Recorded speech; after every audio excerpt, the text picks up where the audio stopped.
Il y a 60 ans, il révélait Brigitte Bardot dans Et Dieu créa la femme. Lui, c'est Roger Vadim, réalisateur et playboy international. Mais une nouvelle biographie nous apprend aujourd'hui que cet incroyable séducteur était aussi un roi du marketing. Vadim, ses femmes et ses coups de pub, c'est signé Guillaume Oda.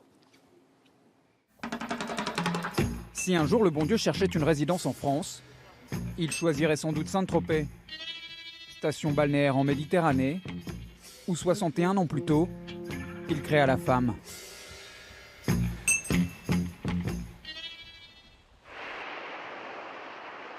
1956, Brigitte Bardot, étendue sur la plage de Pampelonne.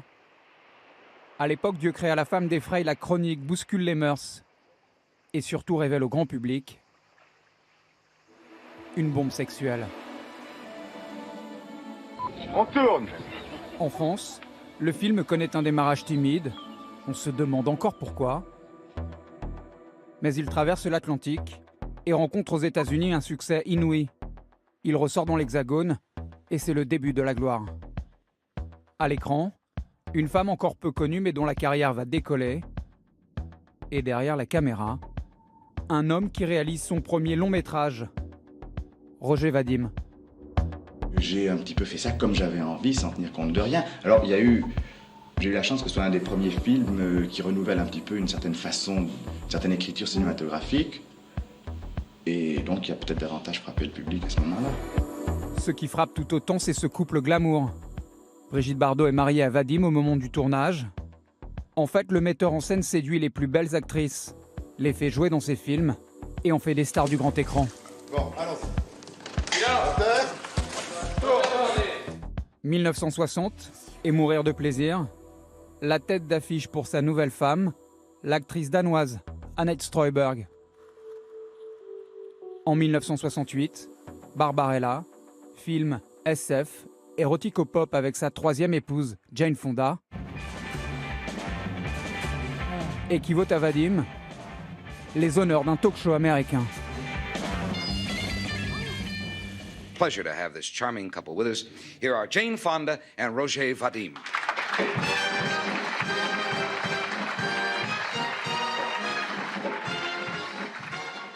Is he a taskmaster on the set? He's very calm, he's very tender and patient. Right. But he knows exactly what he wants and he gets it. Yes, but you know, I managed to have my wife work more than I did those last days, and it's all right. I Oh, feel fine. that's better. Yeah. He's very cool. Jane Fonda est loin d'être la seule à avoir succombé à ses charmes. 5 années auparavant, Roger Vadim confiait à Catherine Deneuve son premier grand rôle au cinéma, dans Le vice et la vertu. Vadim et Deneuve ne se marient pas, mais filent le parfait amour.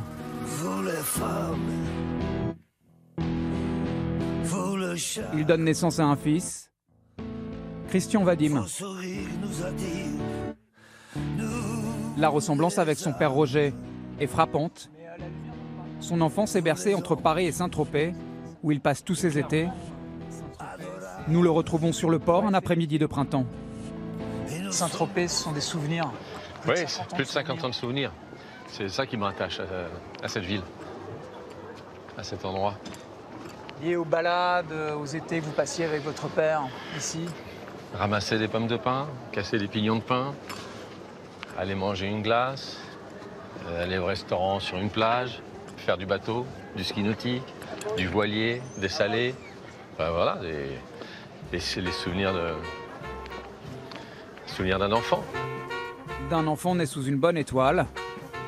Dès l'adolescence, Christian Vadim embrasse lui aussi le cinéma. C'est son père qui lui offre son premier rôle.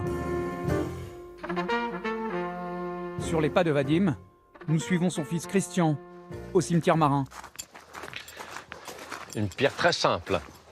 où Roger est enterré depuis 17 ans. Saint-Tropez comme une évidence. Le cinéaste lui donna son premier coup de projecteur, le petit port, sa dernière demeure. Voilà.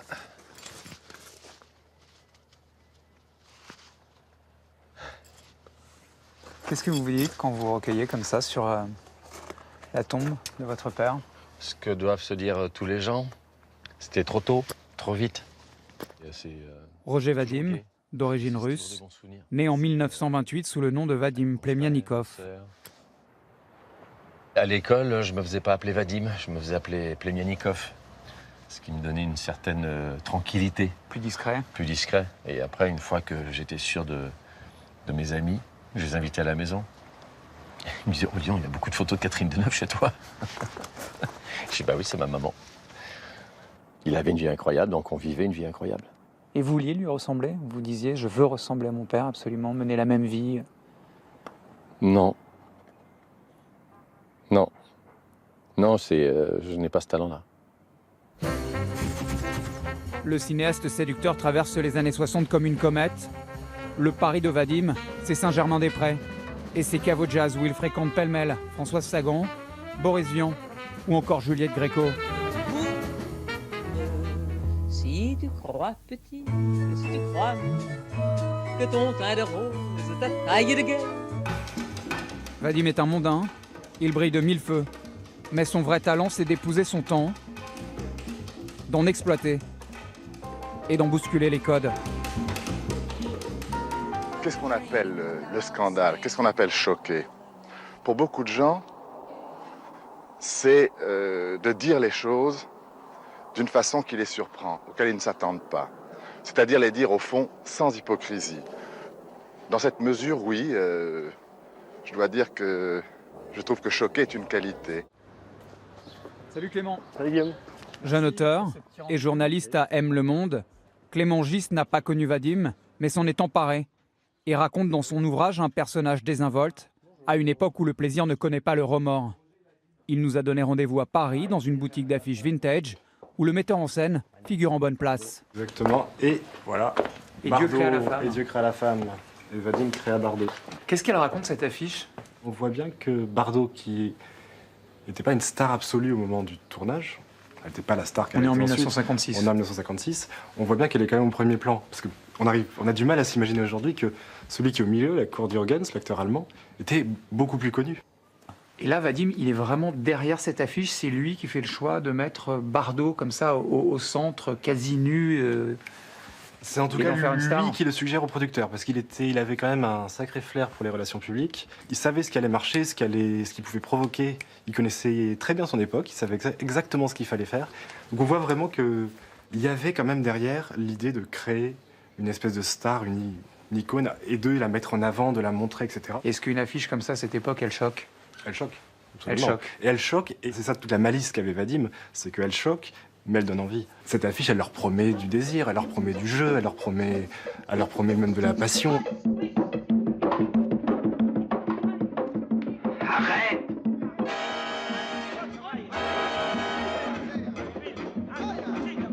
Ce mambo de Bardot fait scandale à l'époque. C'est la scène emblématique dont Dieu créa la femme.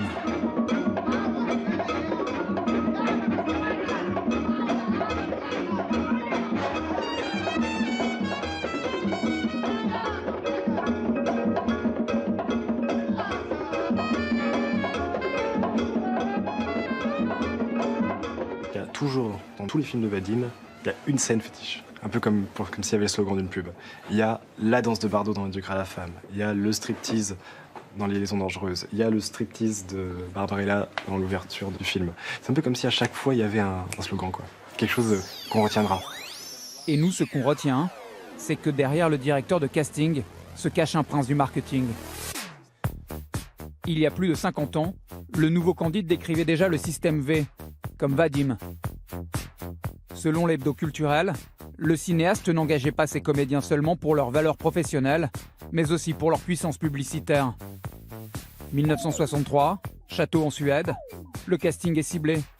Voici Françoise Hardy, elle triomphe avec Salut les copains. Jean-Claude Brialy, vedette commerciale du moment. Monica Vitti pour les intellectuels. Ou encore Jean-Louis Trintignant pour séduire les bohèmes. Mais au fait, qu'en pense-t-il, Jean-Louis Trintignant? Il a joué 3 fois sous les ordres du metteur en scène. Il a donné la réplique à Brigitte Bardot dans Dieu créa la femme. On a eu au téléphone ce monstre sacré et on lui a demandé si Vadim n'était que ce simple roi du marketing. C'est vrai que c'est l'étiquette qu'on lui a collée un peu, mais il est... Non, au contraire, pour moi, Vadim était plutôt un surdoué de la mise en scène. et de l'écriture. Vous savez, c'était un François Sagan en cinéaste, quoi, en homme. Je pense que c'est ça, quoi.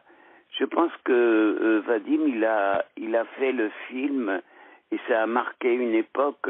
Ça a finalement marqué plus que les acteurs. Même Bardot dans Éduquer la femme, c'était plus Vadim que Bardot, je trouve, le film. Sans Vadim, le film n'aurait jamais existé. Sans Bardot, il aurait pu exister. Il était tellement brillant qu'il dominait, je trouve, beaucoup les gens de son époque. Moi, j'étais de ceux-là, des gens dominés. Dominés ? La vérité nous oblige. Pendant le tournage de Dieu créa la femme, Jean-Louis Trintignant est reparti avec l'épouse de Roger Vadim, initiale Bébé. Qu'est-ce que ça fait de tomber amoureux d'une femme qui est l'épouse du metteur en scène? Ça a dégradé vos relations? Oui, un petit peu, oui. C'était dégradé au premier degré, mais c'était pas grave. Enfin, c'est normal, je trouve. C'est moi qui me suis mal conduit. On doit pas faucher prendre la femme du metteur en scène. Et ce qui est étonnant, c'est que vous conservez des bonnes relations avec Roger Vadim, avec lequel vous tournez. Donc, il ne vous en tient pas à rigueur particulièrement, et vous n'éprouvez pas de profonde culpabilité non plus. Non, c'est vrai qu'il y a des époques. Moi, j'agirais plus comme ça maintenant. Mais là, j'avais 25 ans. Hein. Alors, à 25 ans, on est un peu égoïste et on voit pas bien les choses. Je trouve que j'ai eu tort et je m'en veux et je lui demande pardon. Brigitte Bardot n'est pas la seule à s'être séparée de ce séducteur invétéré. En fait, la plupart de ses compagnes, tôt ou tard, finissent par le quitter. Elles ont été jusqu'au bout des choses. C'est sur un divan, celui d'Henri Chapier, que Roger Vadim, à l'âge de 60 ans, livre sa version des faits. Je n'aime pas vivre avec des stars. Mais j'ai toujours adoré vivre avec des êtres humains qui avaient ce potentiel de métamorphose, qui allaient entrer dans la chrysalide. Je les ai aimés chenilles et je les ai moins aimés papillons, si vous voulez aller jusqu'au bout des choses. Moi, j'aime les chenilles, je ne veux pas être marié avec un papillon. Le papillon est trop volage, il est joli à regarder, mais on n'a pas envie de vivre avec lui. Passé 1970, le metteur en scène ne se renouvelle plus. La critique torpille ses films, les stars désertent ses tournages, les spectateurs ses longs métrages. Pour autant, l'homme Vadim reste un don Juan. Il continue à enchaîner les conquêtes. Alors, à stupéfiant, on s'est demandé pourquoi. Et puis un beau jour, en découvrant cette photo, on s'est dit que s'il était si bien entouré, c'est peut-être pour une forme de virilité. Bonjour Marie-Christine. Bonjour. Merci de me recevoir. Oui. L'actrice Marie-Christine Barrault a été la dernière épouse de Roger Vadim. Ils se sont mariés en 1990. C'est dans cet appartement que vous avez vécu tous les deux? Oui. Roger Vadim et vous-même, Marie-Christine Barrault. Oui, c'était notre havre d'amour et de lumière et de bonheur. Il avait un côté très russe du Sud. Tout d'un coup, le drame. Alors, tout d'un coup, il ne me voyait pas dans une pièce. Il tournait, il disait « Ça y est, elle est partie. Je le savais. Je le savais qu'un jour, elle me quitterait. Je savais. » Alors, j'étais là, je le suivais un peu. Je « Coucou !» Il disait « Ah non, elle n'est pas partie. » Pourquoi est-ce que vous tombez amoureux de lui? Qu'est-ce qui emporte vos sentiments et votre cœur à ce moment-là? Grosso modo, il représentait à peu près tout ce que j'attendais d'un homme. Tout ce que j'attendais d'un homme, de cette part féminine. Il avait une grande part féminine, pas du tout homosexuelle, mais une part féminine. Moi, je lui disais quelquefois, mais c'est pas possible, dans une autre vie, tu as été une femme. Pour comprendre aussi bien ce qui se passe à l'intérieur d'une femme, il faut l'avoir été. Alors, regardez. Voilà, ça, c'est des dessins de lui. Ça, ce sont les dessins de Roger Vadim. Oui, et ça, c'est pas ça, hein, mais ça, c'est génial. Ça, c'est ce que Wolinski le dessin de Wolinski dans le JDD, le lendemain de sa mort. D'accord. Pauvre Vadim, il n'a pas fait que des chefs-d'œuvre dans sa vie. Heureux Vadim, il a fait de sa vie un chef-d'œuvre. Son ultime chef-d'œuvre, avoir réuni après sa mort toutes les femmes de sa vie. En février 2000, juste après les obsèques à l'église Saint-Germain à Paris, elle se donne rendez-vous à Saint-Tropez, évidemment.